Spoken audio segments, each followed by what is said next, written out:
ವತಿಯಿಂದ ಸ್ವಾಗತ ಸುಸ್ವಾಗತ. ನಾವು ಇವತ್ತು ಎಕನಾಮಿಕ್ಸ್ಗೆ ಸಂಬಂಧಪಟ್ಟಿರ್ತಕ್ಕಂಥ ಕರ್ನಾಟಕ ಆರ್ಥಿಕ ಸಮೀಕ್ಷೆ 2025-26 ಇದಕ್ಕೆ ಸಂಬಂಧಿಸಿದಂತೆ ಘಟಕ 1 ನಾವು ಇವತ್ತು ಎಕನಾಮಿಕ್ಸ್ ಸರ್ವೆಯಲ್ಲಿ ಇರ್ತಕ್ಕಂಥ ಘಟಕ 1 ಬಗ್ಗೆ ನಾವು ಇವತ್ತು ಚರ್ಚೆಯನ್ನ ಮಾಡೋಣ.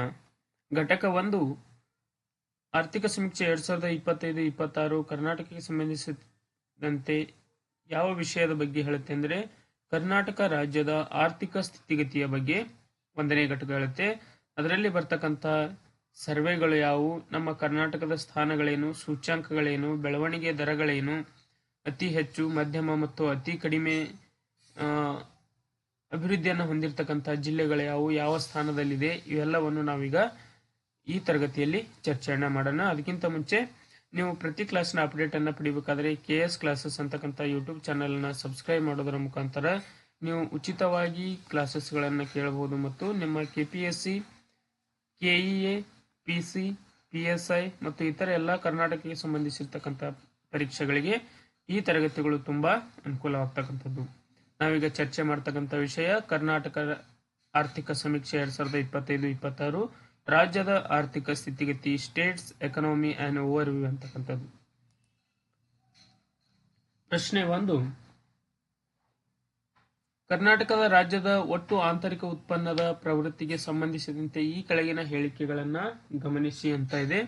2025-26ನೇ ಹಣಕಾಸು ವರ್ಷದಲ್ಲಿ ಕರ್ನಾಟಕದ ಗ್ರಾಸ್ ಸ್ಟೇಟ್ ಡೊಮೆಸ್ಟಿಕ್ ಪ್ರಾಡಕ್ಟ್ ಬೆಳವಣಿಗೆಯ ದರ ರಾಷ್ಟ್ರೀಯ GDP ಬೆಳವಣಿಗೆ ದರಕ್ಕಿಂತ ಹೆಚ್ಚಿನದಾಗಿದೆ ಅಂತಕ್ಕಂಥ ಒಂದು ಹೇಳಿಕೆ ಇದೆ. ಎರಡನೇ ಹೇಳಿಕೆ, ಸ್ಥಿರ ಬೆಲೆಗಳಲ್ಲಿ ಸೇವಾ ವಲಯವು ಸತತ 5 ವರ್ಷಗಳಿಂದ 2 ಅಂಕಿಯ ಬೆಳವಣಿಗೆಯನ್ನ ದಾಖಲಿಸಿದೆ ಅಂತ ಇದೆ. ಇದು ಉತ್ತರ ತಪ್ಪಾಗುತ್ತೆ. ಸರಿಯಾದ ಉತ್ತರ ಹೇಳಿಕೆ 1, 2025-26ನೇ ಹಣಕಾಸು ವರ್ಷದಲ್ಲಿ ಕರ್ನಾಟಕದ GSDP ಬೆಳವಣಿಗೆಯ ದರವು ರಾಷ್ಟ್ರೀಯ GDP ಬೆಳವಣಿಗೆಗಿಂತ ಹೆಚ್ಚಾಗಿರ್ತಕ್ಕಂಥದ್ದು. ಉತ್ತರ 1 ಮಾತ್ರ. ಕರ್ನಾಟಕದ ಆರ್ಥಿಕತೆ ಸಾಮಾನ್ಯವಾಗಿ ರಾಷ್ಟ್ರೀಯ ಸರಾಸರಿಗಿಂತ ವೇಗವಾಗಿ ಬೆಳೀತಕ್ಕಂಥ ಒಂದು ಆರ್ಥಿಕ ವ್ಯವಸ್ಥೆಯನ್ನು ಹೊಂದಿದೆ.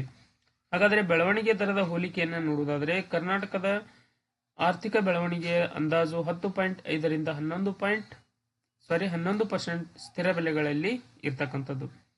ಭಾರತದ GDP ಬೆಳವಣಿಗೆ 7%ರಿಂದ 7.5% ವರೆಗೆ ಇದೆ. ಕರ್ನಾಟಕದ್ದು 10% ಇದ್ರೆ ಭಾರತದ್ದು 7% ಅಷ್ಟಿದೆ.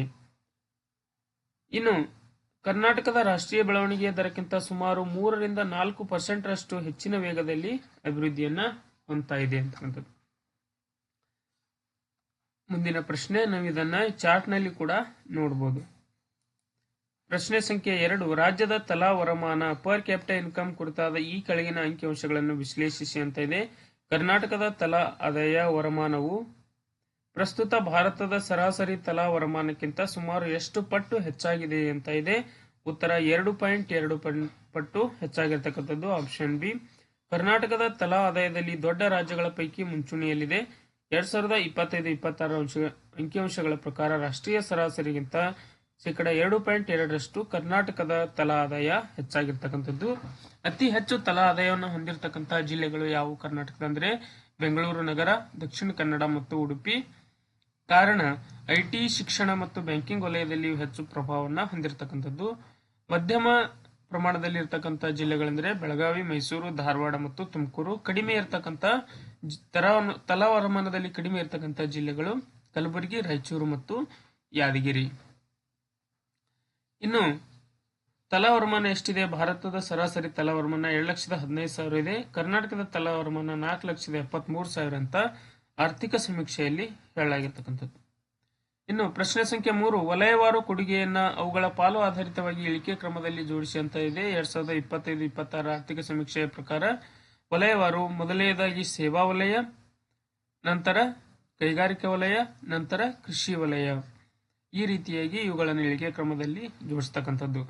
ಸೇವಾ ವಲಯ 64% ಕೊಡುಗೆಯನ್ನು ನೀಡಿದರೆ ಕೈಗಾರಿಕಾ ವಲಯ ಸುಮಾರು 20% ಕೊಡುಗೆಯನ್ನ ನೀಡತಕ್ಕಂಥದ್ದು. ಕೃಷಿ ವಲಯ 16% ತನ್ನ ಕೊಡುಗೆಯನ್ನ ನೀಡ್ತಾ ಇದೆ. ಸೇವಾ ವಲಯ 64%, ಕೈಗಾರಿಕಾ ವಲಯ 20%, ಕೃಷಿ ವಲಯ 16%. ಇನ್ನು ಪ್ರಶ್ನೆ ಸಂಖ್ಯೆ 4, ಫಿಸಿಕಲ್ ಡೆಫಿಸಿಟ್ ಹಣಕಾಸು ಕೊರತೆಗೆ ಸಂಬಂಧಿಸಿದಂತೆ ಈ ಕೆಳಗಿನ ಹೇಳಿಕೆ ಸರಿಯೇ ಅಂತ ಇದೆ. ಕರ್ನಾಟಕದ ಹಣಕಾಸು ಹೊಣೆಗಾರಿಕಾ ಕಾಯ್ದೆ FRBM ಆಕ್ಟ್ 2002 ಅಡಿಯಲ್ಲಿ ಹಣಕಾಸು ಕೊರತೆಯನ್ನ GSDPಯ ಶೇಕಡಾ ಎಷ್ಟು ಮಿತಿಯಲ್ಲಿ ಕಾಯ್ದುಕೊಂಡಿದೆ ಅಂತ ಇದೆ. 3.0. ಇದು ಸರಿಯಾದ ಉತ್ತರ. 3.0. ಹಣಕಾಸು ಕೊರತೆ ಗುರಿ ರಾಜ್ಯ ಸರ್ಕಾರ 2.9 ರಿಂದ 2.95 ಮಟ್ಟದಲ್ಲಿ ಕಾಯ್ದುಕೊಳ್ಳುವ ಗುರಿಯನ್ನು ಹೊಂದಿದೆ. ಇದು ನಿಗದಿಪಡಿಸಿದ 3% ಗಿಂತ ಕಡಿಮೆ ಇರತಕ್ಕಂಥದ್ದು.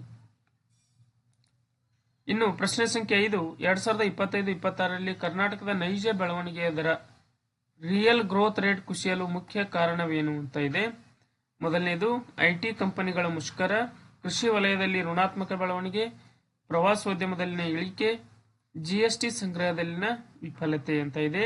ಸರಿಯಾದ ಉತ್ತರ ಕೃಷಿ ವಲಯದಲ್ಲಿನ ಋಣಾತ್ಮಕ ಬೆಳವಣಿಗೆ, ಮಳೆ ಕೊರತೆ ಮತ್ತು ಬರಗಾಲದಿಂದ ಕರ್ನಾಟಕದ ನೈಜ ಬೆಳವಣಿಗೆ ದರ ಕುಸಿಯಲು ಕಾರಣವಾಗಿರತಕ್ಕಂಥದ್ದು. ಕರ್ನಾಟಕದ ಒಟ್ಟು ವಿಸ್ತೀರ್ಣದ ಸುಮಾರು 70ರಷ್ಟು ಭಾಗ ಬರಗಾಲ ಪೀಡಿತವಾದ್ದರಿಂದ ಕೃಷಿ ಉತ್ಪಾದನೆ ಕಡಿಮೆಯಾಗಿ ಒಟ್ಟು ಬೆಳವಣಿಗೆ ಮೇಲೆ ಇದು ಪ್ರಭಾವ ಬೀರಿರ್ತಕ್ಕಂಥದ್ದು. 2025-26ರಲ್ಲಿ ಅಂದಾಜು ವಿತ್ತೀಯ ಕೊರತೆ ಎಷ್ಟಿದೆ ಅಂದ್ರೆ 2.95 ಇದೆ. ಶಾಸನಾತ್ಮಕ ಮಿತಿ 3% ಇರತಕ್ಕಂಥದ್ದು. ಇನ್ನು ಪ್ರಶ್ನೆ ಸಂಖ್ಯೆ 6. ಲಾಜಿಸ್ಟಿಕ್ ಪರ್ಫಾರ್ಮೆನ್ಸ್ ಇಂಡೆಕ್ಸ್ ಅಂದ್ರೆ ಕರ್ನಾಟಕದ ಸಾಂಸ್ಥಿಕ ಸಂಬಂಧಿಸಿದಂತೆ ರಾಷ್ಟ್ರೀಯ ಮಟ್ಟದ ಲಾಜಿಸ್ಟಿಕ್ ಸೂಚ್ಯಂಕದಲ್ಲಿ ಕರ್ನಾಟಕ ಯಾವ ಗುಂಪಿನಲ್ಲಿ ವರ್ಗೀಕರಿಸಲಾಗಿದೆ ಅಂತ ಪ್ರಶ್ನೆ ಇದೆ. ಅಚೀವರ್ಸ್, ಫಾಸ್ಟ್ ಮೂವರ್ಸ್, ಆಸ್ಪರರ್ಸ್, ಲೀಡರ್ಸ್ ಅಂತಕ್ಕಂಥ 4 ಆಪ್ಷನ್ಗಳಲ್ಲಿ ಇವೆ. ಇದರಲ್ಲಿ ಸರಿಯಾದ ಉತ್ತರ ಯಾವುದಂದ್ರೆ ಅಚೀವರ್ಸ್ ಅಂತಕ್ಕಂಥದ್ದು. ಮೂಲ ಸೌಕರ್ಯ ಮತ್ತು ಸುಲಭ ವ್ಯಾಪಾರ ಕಾರಣದಿಂದ ಕರ್ನಾಟಕವನ್ನು ಅಚೀವರ್ಸ್ ಗುಂಪಿನಲ್ಲಿ ಇರಿಸಲಾಗಿರ್ತಕ್ಕಂಥದ್ದು. ಇನ್ನು ಪ್ರಶ್ನೆ ಸಂಖ್ಯೆ 7. ರಾಜ್ಯದ ಸ್ವಂತ ತೆರಿಗೆ ಆದಾಯದಲ್ಲಿ ಸಿಂಹಪಾಲು ಯಾವುದರಿಂದ ಬರುತ್ತದೆ ಅಂದ್ರೆ ರಾಜ್ಯ ತೆರಿಗೆ ಇನ್ಕಮ್ ಏನ್ ಬರುತ್ತೆ ಆದಾಯ, ಅದರಲ್ಲಿ ಯಾವುದರಿಂದ ಹೆಚ್ಚಿನ ಆದಾಯ ಬರ್ತದೆ ಅಂತ ಪ್ರಶ್ನೆ ಇದೆ. ಮೋಟಾರ್ ವಾಹನ ತೆರಿಗೆ, ಅಬಕಾರಿ ಸುಂಕ, GST ಮತ್ತು ಮುದ್ರಾಂಕ ಮತ್ತು ನೋಂದಣಿ ಶುಲ್ಕ ಅಂತ ಇದೆ. ಹೆಚ್ಚಿನ ಆದಾಯ ಬರುವುದು GST ಸಂಗ್ರಹದಿಂದ. ರಾಜ್ಯದ ಒಟ್ಟು ತೆರಿಗೆ ಆದಾಯದಲ್ಲಿ GST ಪಾಲು ಅತ್ಯಧಿಕವಾಗಿದ್ದು ನಂತರದ ಸ್ಥಾನದಲ್ಲಿ ಮಾರಾಟ ತೆರಿಗೆ, ಪೆಟ್ರೋಲಿಯಂ ಉತ್ಪನ್ನ ಮತ್ತು ಅಬಕಾರಿ ಸುಂಕ ಇರ್ತಕ್ಕಂಥದ್ದು. ಇನ್ನು ಕರ್ನಾಟಕವು ದೇಶದಲ್ಲಿ ಅತಿ ಹೆಚ್ಚು ಸ್ವಂತ ತೆರಿಗೆ ಆದಾಯ ಸಂಗ್ರಹಿಸುವ ರಾಜ್ಯಗಳಲ್ಲಿ ಒಂದಾಗಿದ್ದು ರಾಜ್ಯದ ಆರ್ಥಿಕತೆ IT ಉತ್ಪಾದನಾ ವಲಯ ಮತ್ತು ಸೇವಾ ವಲಯದ ಬಲವಾದ ಬೆಂಬಲದೊಂದಿಗೆ ಸ್ಥಿರವಾದ ಬೆಳವಣಿಗೆಯನ್ನ ಕಾಯ್ದುಕೊಂಡಿರ್ತಕ್ಕಂಥದ್ದು. ಪ್ರಶ್ನೆ ಸಂಖ್ಯೆ 8. ಸುಸ್ಥಿರ ಅಭಿವೃದ್ಧಿ ಗುರಿಗಳಲ್ಲಿ ಕರ್ನಾಟಕದ ಸಸ್ಟೈನಬಲ್ ಡೆವಲಪ್ಮೆಂಟ್ ಗೋಲ್ಸ್ ಅಂತ ಕರಿತೀವಿ. ಕರ್ನಾಟಕದ ಸಾಧನೆಗೆ ಸಂಬಂಧಿಸಿದಂತೆ NITI Aayog SDG India index ನಲ್ಲಿ ಕರ್ನಾಟಕವು ಯಾವ ವಿಭಾಗದಲ್ಲಿ ಗುರುತಿಸಿಕೊಂಡಿದೆ ಅಂತ ಪ್ರಶ್ನೆ ತುಂಬಾ ಇಂಪಾರ್ಟೆಂಟ್. ಇದು ಪರ್ಫಾರ್ಮೆನ್ಸ್, ಫ್ರಂಟ್ ರನ್ನರ್, ಅಚೀವರ್ ಮತ್ತು ಆಸ್ಪರೆಂಟ್ ಅಂತ ಇದೆ. ಫ್ರಂಟ್ ರನ್ನರ್ ಅಂತಕ್ಕಂಥದ್ದು ಸರಿಯಾದ ಉತ್ತರ.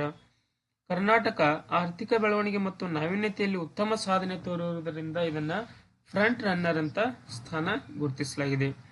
ಇನ್ನು ಪ್ರಶ್ನೆ ಸಂಖ್ಯೆ 10. ಕರ್ನಾಟಕ ಆರ್ಥಿಕ ಸಮೀಕ್ಷೆಯ ಪ್ರಕಾರ ಬಿಯಾಂಡ್ ಬೆಂಗಳೂರು ಯೋಜನೆಯ ಪ್ರಮುಖ ಸೂಚ್ಯಂಕ ಯಾವುದು ಅಂತ ಇದೆ.